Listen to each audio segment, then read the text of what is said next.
Captain Jake Morrison watched through the viewing window as their ship approached the massive alien station. The structure was bigger than anything humans had ever built. It looked like a giant metal flower floating in space, with dozens of arms reaching out in all directions. Each arm could hold 100 human ships. Dr. Lisa Grant stood beside him, checking her translation device one more time. She was nervous, though she tried not to show it. This was the biggest diplomatic meeting in human history. 3 years ago, aliens had first contacted Earth.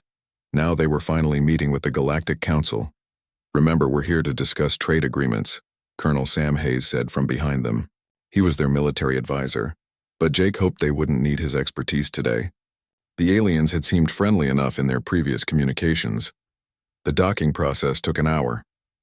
Alien technology guided their ship into a docking bay that adjusted itself to fit their vessel perfectly. When they stepped out, the artificial gravity felt exactly like Earth normal. Someone had done their homework. An alien escort waited for them.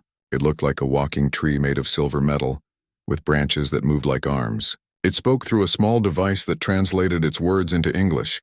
"Welcome, humans. The council waits for you in the main chamber. Please follow." They walked through corridors filled with beings from across the galaxy.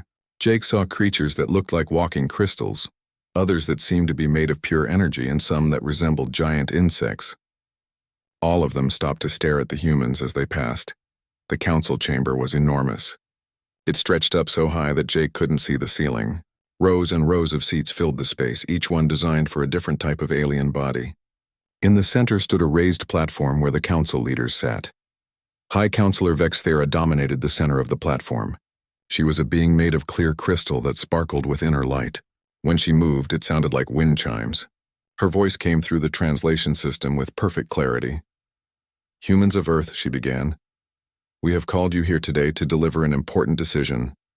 Jake felt his stomach drop. This wasn't the tone he expected for trade negotiations. Dr. Grant stepped forward slightly, ready to speak, but Vexthera continued. "For 3 of your years, the Galactic Council has observed your species. We have watched your expansion into space. We have studied your behavior on 17 different worlds. We have reached a conclusion." The chamber fell silent. Thousands of alien eyes focused on the small human delegation. "Your species is dangerous," Vexthera declared. "You expand too quickly. You change worlds to suit your needs without asking permission. You experiment with genetics in ways that violate our oldest laws. You are too aggressive, too unpredictable to be allowed to continue." Dr. Grant finally found her voice. "With respect, High Counselor, humans have never attacked another intelligent species. Our colonies are peaceful. We've followed all the guidelines you gave us." "Peace is not the issue," another council member said. "This one looked like a giant bird made of metal. It is your nature that concerns us. You adapt too quickly. You survive in places where others cannot. You change too fast for us to predict your actions." Jake felt anger rising in his chest, but he forced himself to stay calm. "What exactly are you saying?" Vexthera's crystal form brightened. "The Galactic Council has voted. Humanity has 1 galactic standard year to withdraw all colonies from space. You will return to your home system and remain there. All expansion beyond your original solar system must end. And if we refuse?" Colonel Hayes asked quietly. "Then corrective action will be taken," Vexthera replied. "Your species will be contained by force. Your colonies will be destroyed. Your ships will be disabled. You will be prevented from spreading further into the galaxy."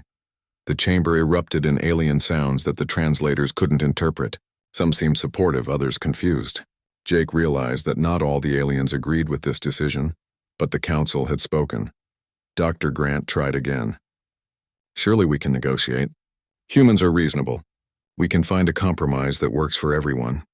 "Your reasonableness is exactly the problem," Vexthera said. "You reason your way around every obstacle. You find solutions to problems that should be impossible to solve. You make tools from nothing and build cities where life should not exist." "Those sound like good things," Jake said. "For you, perhaps, but not for a stable galaxy. Order requires predictability. Your species brings chaos wherever it goes, even when you mean to bring peace." Another alien stood up. This one looked like a walking jellyfish surrounded by blue light. "The humans terraformed Mars in less than 50 years. They built cities under the ice of Europa. They survive in radiation that would kill most species. They are not like us. That's the point," Colonel Hayes said. "We adapt. We survive. We make impossible places livable. Why is that threatening? Bexthara's crystal form pulsed with brighter light.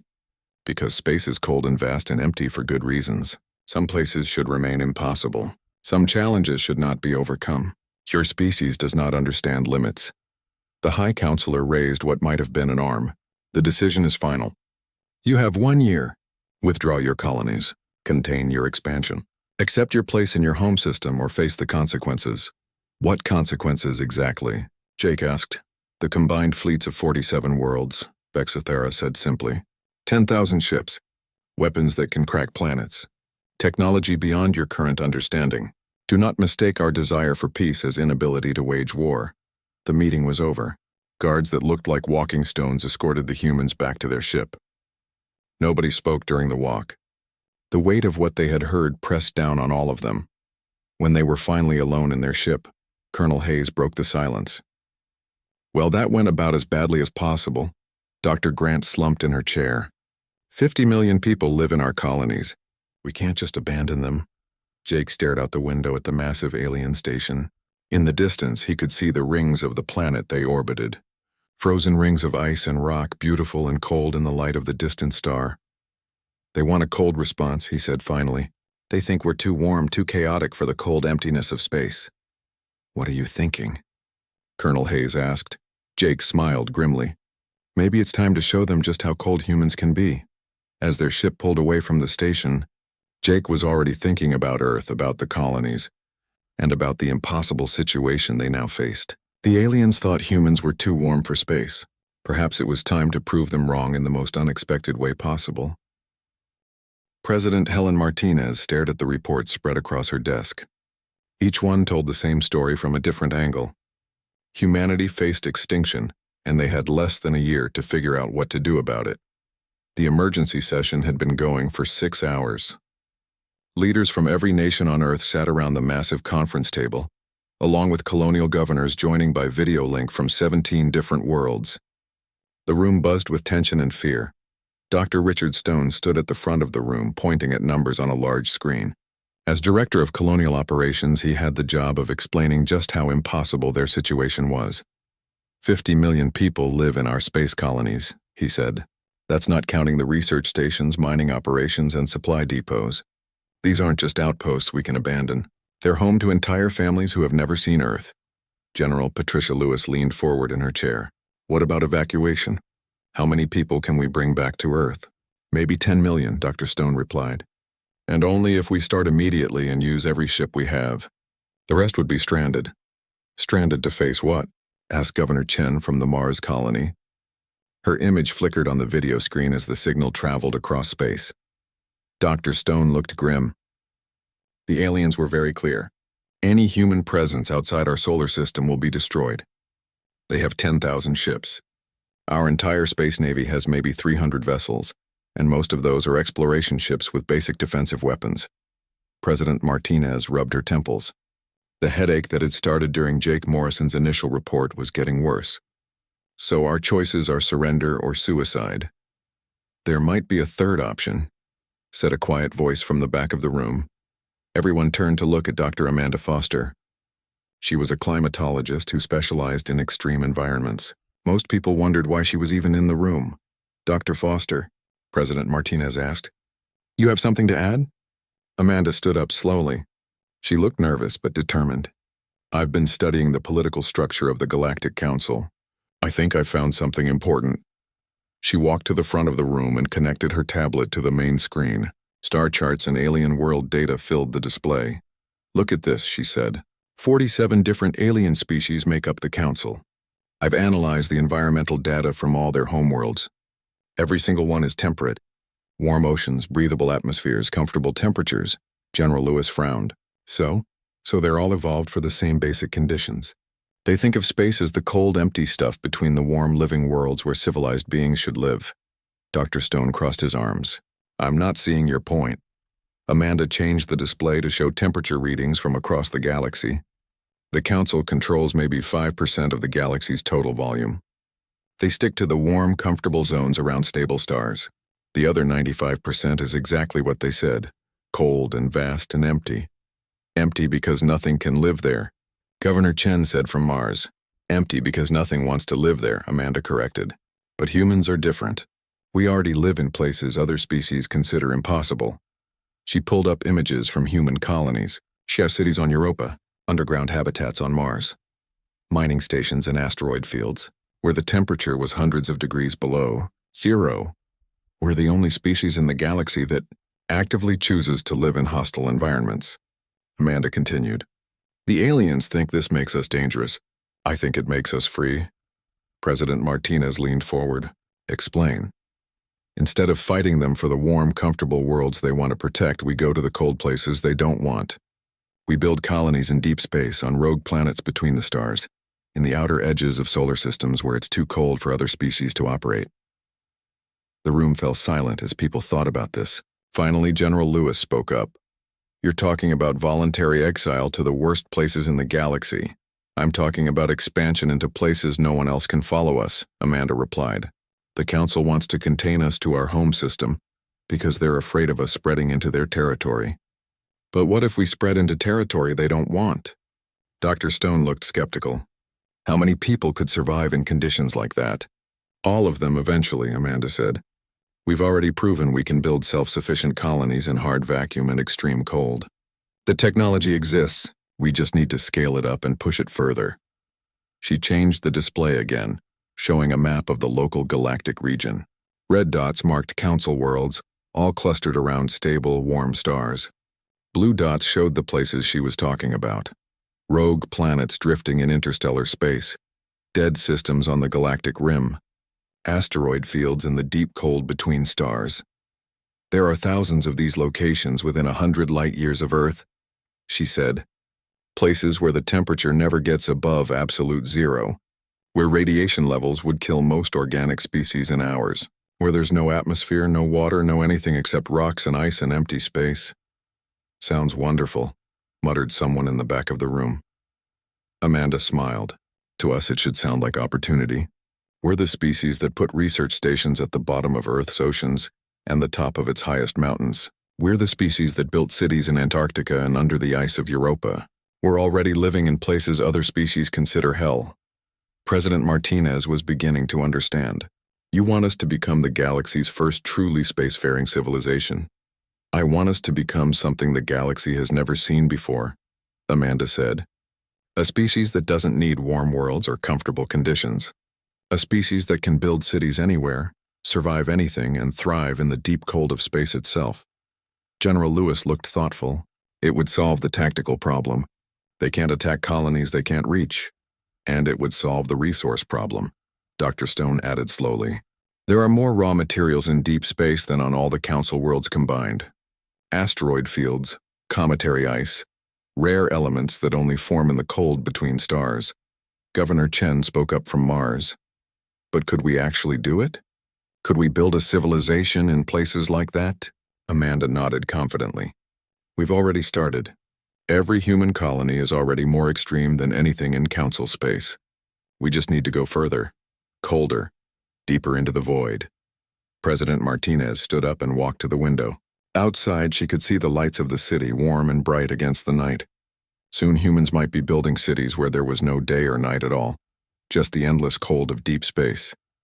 How long would it take? She asked. If we start immediately and use every resource we have, we could establish the first deep space colonies within 6 months, Amanda replied. The aliens gave us a year. That might be just enough time. To do what exactly? General Lewis asked. Amanda smiled, and for the first time since the meeting began, it was a confident smile. To show the Galactic Council that they're right about one thing, humans really don't belong in the warm, comfortable places where civilized species live. We belong in the cold, impossible places where no one else can survive, and when they try to stop us, they'll find out just how cold we can be. Captain Danny Richards had seen some cold places in his life. He grew up in Alaska, trained in Antarctica, and spent 2 years on a research station orbiting Neptune. None of that prepared him for Wolf 359c. The rogue planet hung in the view screen like a ball of frozen death. It had been ejected from its star system millions of years ago, and now drifted in the space between stars, so far from any sun that its surface temperature was just a few degrees above absolute zero. The atmosphere was thinner than Mars, made mostly of frozen methane that fell like snow and immediately turned to ice. "Well," said Dr. Nina Clark from the science station, "it's definitely uninhabitable." Engineer Pete Harrison laughed grimly. "Perfect for our purposes, then." Their ship, the Ice Runner, was one of the new deep freeze vessels built specifically for Operation Deep Freeze. It looked nothing like the sleek exploration ships of the past. Instead, it was built like a mobile city, with thick armor plating, massive thermal generators, and enough supplies to operate independently for years. The past 6 months had been the busiest in human history. While diplomats pretended to negotiate with the Galactic Council, buying time, the real work happened in secret. Entire industries retooled to build equipment that could operate in the deepest cold of space. Scientists who had spent their careers studying extreme environments suddenly found themselves with unlimited funding and impossible deadlines. Danny had watched the launch of 43 similar missions. Each one headed for a different impossible destination: rogue planets, asteroid fields in the void between stars, dead systems on the galaxy's edge where even the background radiation was colder than most species could survive. Beginning descent to the surface, Danny announced to his crew of 25. "Remember, this is a one-way trip until we get the base operational." The landing was rougher than expected. Wolf 359C had almost no atmosphere to slow their descent, and the surface was covered with methane ice that cracked under the ship's weight. But the Ice Runner was built for hard landings. They touched down intact. Looking out at the surface was like looking at an alien version of hell. The sky was black, filled with stars that gave no warmth. The landscape was white and silver, covered with ice formations that would never melt. The horizon curved away into endless frozen wasteland. "Surface temperature is minus 230 degrees, Nina reported. "Atmospheric pressure is basically zero. Radiation levels are, well, they're not good. But we expected all that," Pete said cheerfully. He was already suiting up to go outside. "Time to see if our new toys work." The toys were the result of 6 months of frantic innovation. Thermal generators that could operate in conditions that would freeze liquid helium. Construction equipment that used the extreme cold as a tool, rather than fighting against it. Habitat modules that could maintain Earth-normal conditions even if the outside temperature dropped to absolute zero. The first week was the hardest. Everything took longer in the extreme cold and vacuum. Equipment failed in new and creative ways. Simple tasks like moving supplies from the ship to the construction site became major operations requiring full environmental suits and constant monitoring. But slowly, incredibly, it worked.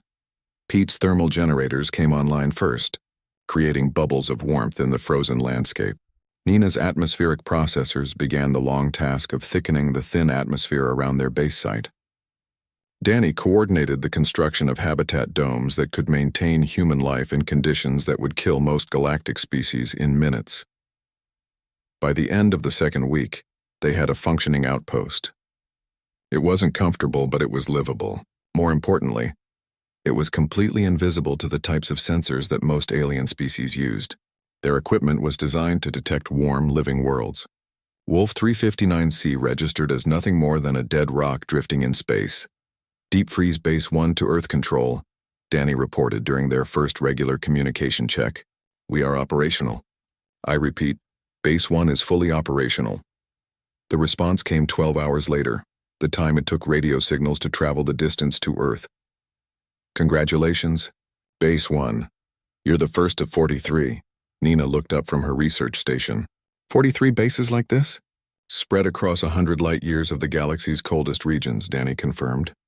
"By the time the aliens figure out what we're doing, we'll have a network that spans half the local galactic arm." Pete was already working on Phase 2 of their mission. The base was just the beginning.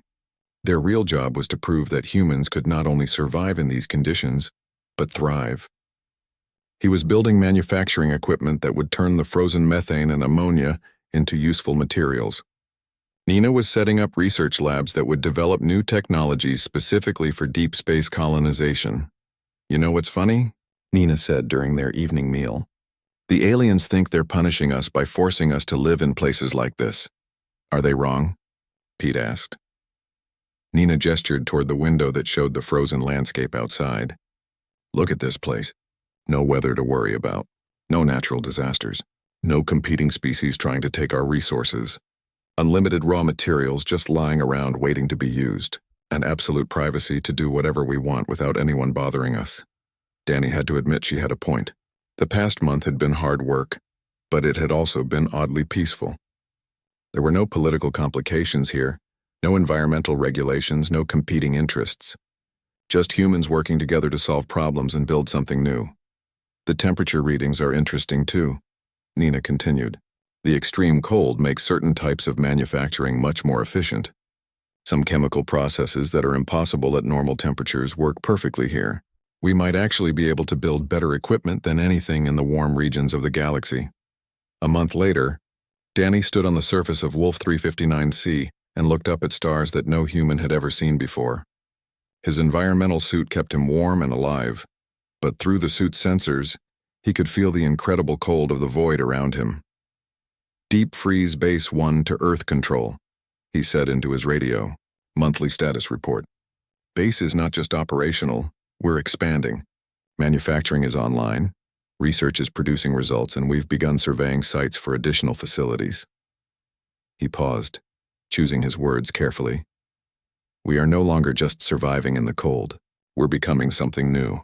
The aliens wanted us to stay in the warm parts of space where civilized species belong. They were right that we don't belong there." Danny looked around at the impossible landscape where humans had built a thriving outpost in conditions that should have killed them all.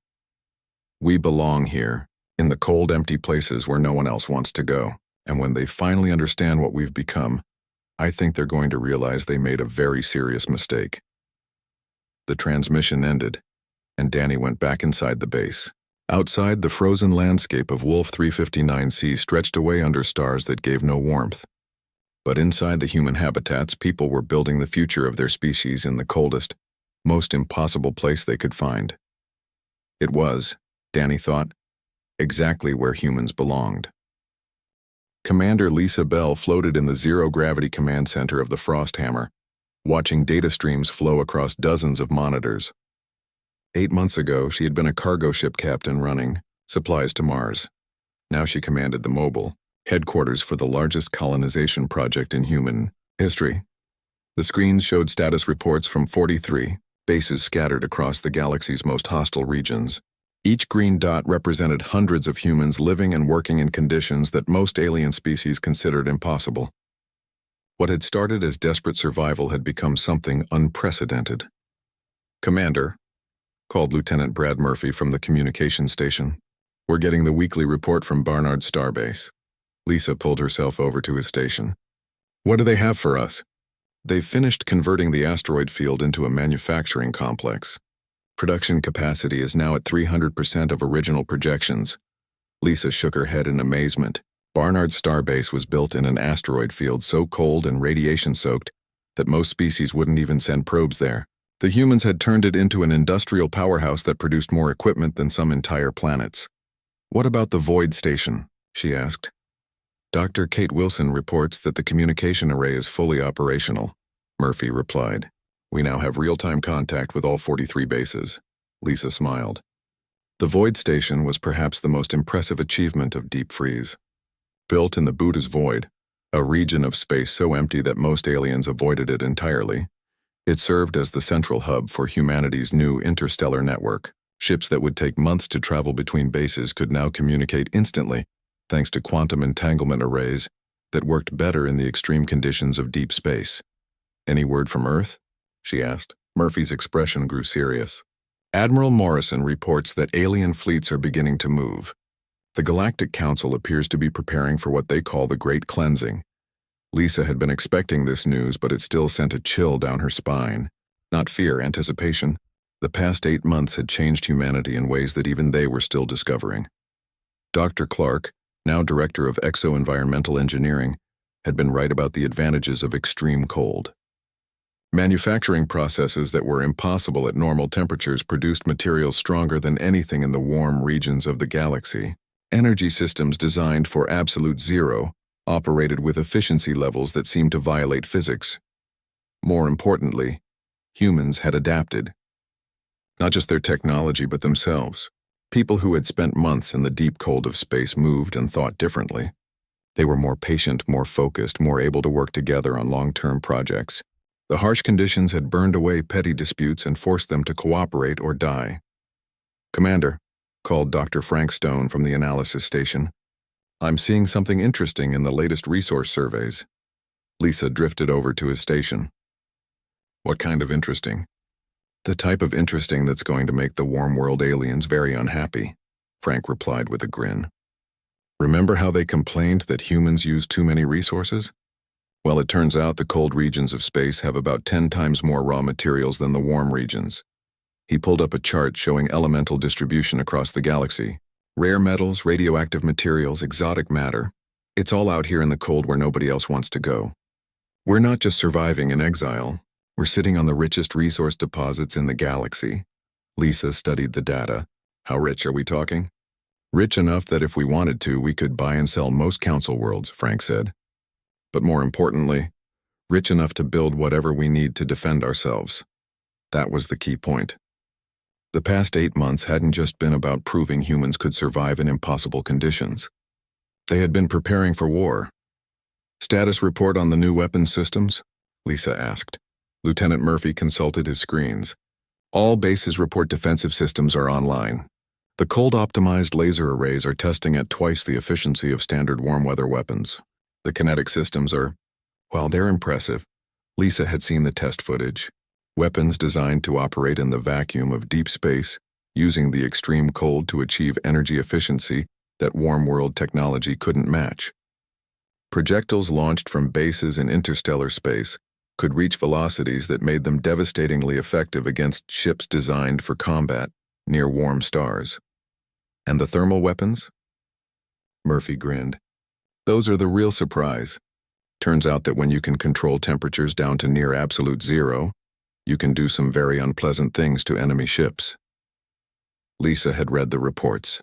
Beam weapons that could freeze attacking vessels solid in seconds, defensive systems that created zones of absolute cold around human bases, making them impossible for warm-blooded species to approach. Humanity had turned their greatest disadvantage into their most powerful weapon. "Commander," called Dr. Stone, "we're receiving a priority transmission from Earth. Admiral Morrison wants to speak with all base commanders." Lisa activated the main communication array. One by one, the faces of 43 base commanders appeared on the screen.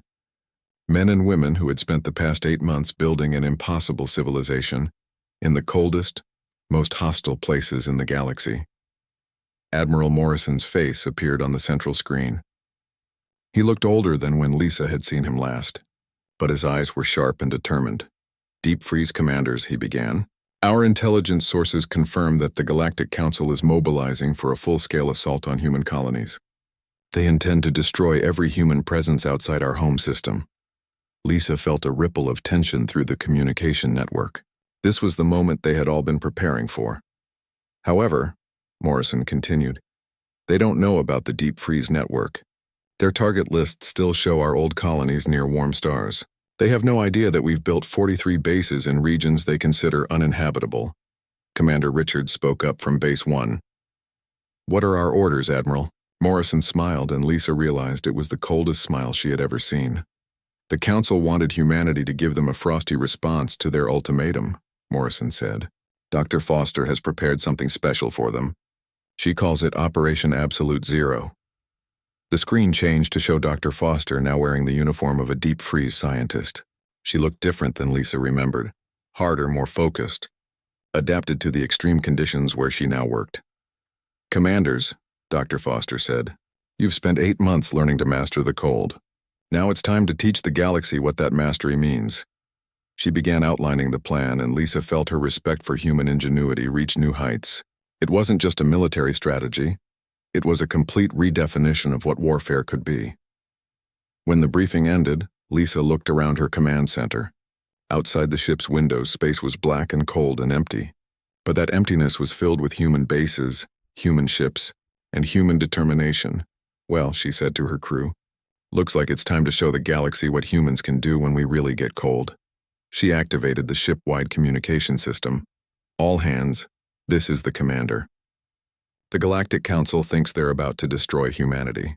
Instead, they're about to discover that exiling us to the cold depths of space was the worst mistake they could have made. Prepare for Operation Absolute Zero.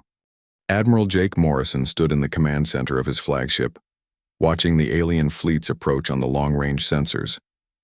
10,000 ships spread across dozens of star systems, all converging on what they believed were humanity's colonies. The largest military force in galactic history, assembled to destroy a species that had dared to defy the Council's will, the aliens had no idea what they were really attacking. "Admiral," reported Captain Steve Parker from the sensor station, "the lead elements of the Council fleet are entering the outer solar system. They're heading for the colonies around Jupiter and Saturn." Morrison nodded calmly. "Are our people clear?" "All non-essential personnel evacuated to the deep freeze bases 6 hours ago," Parker confirmed. "The colonies show minimal life signs, just enough to make them look occupied." Morrison smiled. The past year had been spent in careful preparation for this moment. While the aliens believed they were forcing humanity into submission, humans had been building the most advanced defensive network in galactic history, not around warm, comfortable worlds, but in the cold depths of space where no enemy would think to look. "Signal from High Counselor Vexithera," announced Lieutenant Carol Hayes from Communications. "She's demanding our immediate surrender." "Put her through," Morrison said. The main screen flickered, showing the crystalline alien leader aboard her massive command ship. Her crystal form pulsed with what Morrison had learned to recognize as anger. "Admiral Morrison," she said through the translation system, "you have one final chance to accept the Council's mercy. Surrender now, and your species will be allowed to live in confinement to your homeworld." Morrison looked at her calmly. "And if we refuse? Then you will learn why 47 civilizations have chosen to follow Council guidance rather than face Council justice." "I see," Morrison said. "Well, High Counselor, I have a message for the Council from the human race." He nodded to Captain Parker, who activated a special communication array. Suddenly, the transmission wasn't just going to Vexithera's ship. It was broadcasting on every frequency used by every ship in the alien fleet. "You told us that humanity was too warm, too chaotic for the cold vastness of space," Morrison began. "You said we needed to learn our place in the galaxy. You were right." Vexithera's crystal form brightened with what might have been satisfaction. "Our place," Morrison continued, "is in the places you fear to go. The cold depths of interstellar space, the frozen asteroid fields, the dead worlds where your ships cannot operate and your people cannot survive." The satisfaction faded from Vexithera's form. "For the past year, while you prepared for war, we prepared for something else. We became what you said we could never be, masters of the cold and empty places between the stars." Morrison gestured, and the display changed to show real-time feeds from 43 deep freeze bases scattered across the galaxy. Thriving human cities in places where most aliens would die in minutes. Manufacturing complexes built in asteroid fields. Research stations in the void between galaxies. "Impossible," Vexithera whispered. "For you, maybe," Morrison replied. "But not for us. And now you're about to learn what happens when you threaten a species that has learned to thrive where you cannot follow." He nodded to Parker again. "Initiate Operation Absolute Zero." Across the galaxy, 43 human bases began broadcasting on frequencies that penetrated deep into space. Not communication signals, something else entirely. On Vexithera's ship, the temperature sensors began registering impossible readings. The space around the human solar system was getting colder. Not just cooler, dramatically, impossibly colder. "What are you doing?" Vexithera demanded. "We're giving you the cold response you asked for," Morrison replied calmly. The explanation was simple, though the execution had taken months of preparation. Human bases throughout the galaxy had been equipped with thermal manipulation systems, technology developed for surviving in absolute zero that could also create absolute zero. Arrays of quantum cooling devices working in perfect coordination, drawing heat out of entire star systems. Commander Lisa Bell, coordinating the operation from the Frost Hammer, watched as temperature readings dropped across dozens of systems simultaneously. The space around alien fleets was becoming increasingly hostile to ships designed for warm world operation. "Thermal levels in the Jupiter system are down to -100 and dropping," she reported. "The alien ships are beginning to show system failures." Morrison could see it on his sensors. The Council ships built for operation in the comfortable temperatures near warm stars. were not equipped for the extreme cold that humans could generate and survive. Their energy systems were losing efficiency. Their life support systems were struggling to maintain habitable conditions for crews evolved on temperate worlds. "This is a trick," Vexithara declared, though her voice carried less certainty than before. "You cannot control temperature across such vast distances." "We can," Morrison replied, "because we learned to live in the cold instead of fighting it. And now the cold is our weapon." The first alien ship lost power completely, drifting helplessly as its systems froze. Then another. Then dozens. But the real shock came when the human bases began to reveal themselves. Ships that had been invisible on alien sensors suddenly appeared, emerging from asteroid fields and gas giant atmospheres where they had been hidden. Not the primitive vessels the aliens expected, but advanced warships designed specifically for combat in extreme cold. Captain Richards, commanding the defense of Base 1, led the counterattack. His ships moved through space that was now cold enough to freeze most organic beings solid, operating at peak efficiency in conditions that crippled the enemy fleet. "Frost Squadron engaging Council ships in the Vega system," he reported. "Enemy vessels are showing severe performance degradation. Our cold-optimized weapons are proving highly effective."